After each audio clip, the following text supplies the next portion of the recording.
तत्काल न्यूज, आवाज हिंदुस्तान की।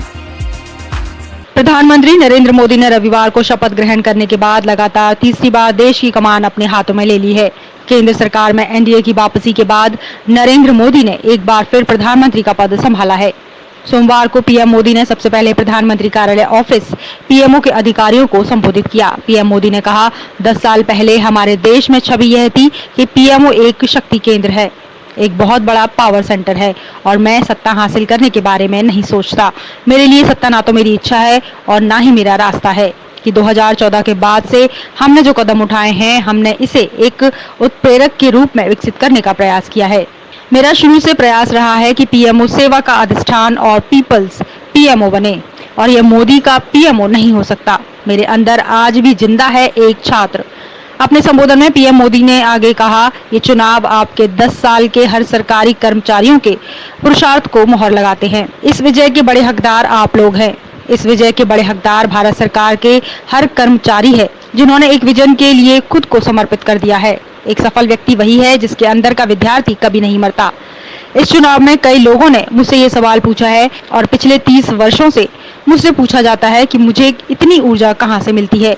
मेरी ऊर्जा का रहस्य यह है कि मैं अपने भीतर के छात्र को पूरे समय जीवित रखता हूं और जो व्यक्ति रखता है उसके भीतर जीवित विद्यार्थी कभी शक्तिहीन, कभी कमजोर और कभी आलसी नहीं होता। वह हमेशा ऊर्जा से भरे रहते हैं।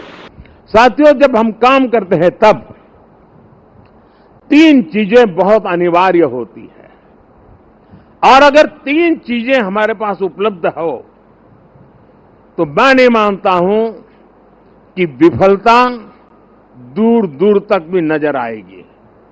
और जब मैं 3 बातें कहता हूं, एक क्लैरिटी ऑफ थॉट्स, जहां तक इस सरकार का सवाल है, मैं मानता हूं कि कोई उलझन नहीं है। बाएं जाए, दाएं जाए, ऊपर जाए, नीचे जाए, कुछ नहीं, उसको पता है ऐसे ही जाना है और उसे पा करके रहना है। इतनी क्लैरिटी ऑफ थॉट्स किसी भी काम की सफलता के लिए सबसे पहली जरूरत होती है। फेथ इन कन्विक्शन दूसरा पार्ट है कि जो मैं सुन रहा हूं, जो मुझे बताया जा रहा है, उसके प्रति मेरे मन में अश्रद्धा नहीं होनी चाहिए। मेरे मन में इफ्स एंड बट्स नहीं होनी चाहिए। फेथ इन कन्विक्शन, जो मैंने सुना है और अनुभव कहता है कि हाँ यार, मेरे विचारों में मेल नहीं बैठता है, लेकिन यही है रास्ता, तो चलो लग जाओ। लेकिन इतने से भी पूरा नहीं होता है। Clarity of vision, faith in conviction is not enough to achieve.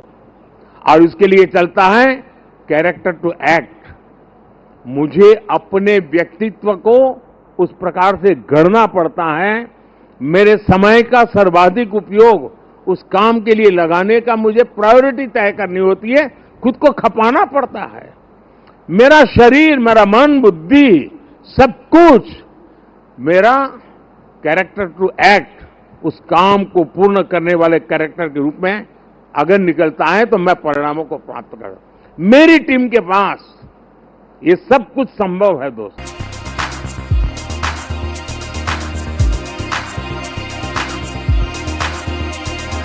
तत्काल न्यूज, आवाज हिंदुस्तान की।